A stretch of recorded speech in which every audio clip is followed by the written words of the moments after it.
First of all, I think that we need to put things into context. There's 400,000 more people working in the last 7 or 8 years in Ireland, and bear we put wings on them, you are going to have more carbon footprint. Minister, we have to make sure that people, especially the poorer section of our community, when you, with measures you bring in, that you don't hit them the wrong way. There are a lot of things that can be done to actually help income. Unfortunately, in parts of this country, the dairy sector has increased big time. And I think the plan was, in my opinion, from most of the department, was that we'd get rid of the beef, because beef is on its knees at the moment, and try and plant the west of Ireland.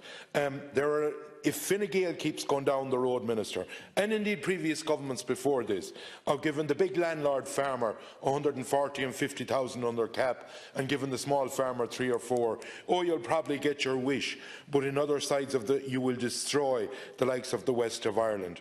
At the moment, when we ask for somebody to come forward, and I would ask you to do this for us, Minister, I would like to talk to the people that do those figures. In my opinion, a lot of farmers around the country have a lot of trees that's not even accounted for. And I think a tree audit needs to be done to make sure that we're not missing out, because in my opinion, we are not going to what we need to do. Second of all, this government and previous government is aiding and abetting feedlots around the country, some of them with 35,000 cattle, and absolutely no land nearly to back it up. And if you call that farming, in my books you always had an acre of land at least for an animal. Microgeneration, we had a bill in here. There's a pushback from it. Second of all, I'm listening to people that's talking about the environment and global warming and climate change. I looked last weekend, about 400 people went by planes. Are we going to look at this idea of, do we need to be going on the planes all the time? How much carbon are they putting up in the context? There seems to be a focus on rural Ireland, basically that they're the polluters of the world nearly. Well, I can tell you one thing, whether people like it or not, they'll have to eat meat down the road, vegetables will be produced, rural Ireland will need to survive, and rural Ireland are doing their part. But there are a lot of things with government initiatives that can be done. We talked about biogas. We would help in anaerobic digesters. If we had a drying system, we'd help with water as well. But the same environmentalists, when there's a planning permission put in, are objecting. I think that for years we are listening to this debate about we're importing 6 billion of fossil fuels.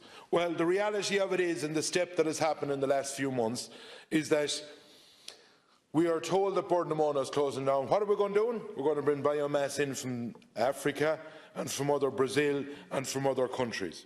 I think that a whole evaluation needs to be done, Minister. But if you watch nitrates, I look at nitrates. Most farmers around this country only use 60 to 70% of their nitrates.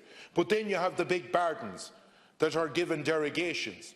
And it's actually, this is a two-pronged approach. It is doing harm to the family farm. And if you don't concentrate on the family farm that traditionally farmed around this country, and forget about landlordism, the way this country is heading at the moment, aided and abetted by government incentives, then you will solve nothing. And the west of Ireland will not become the dumping ground for the carbon of this country. Guramahagut.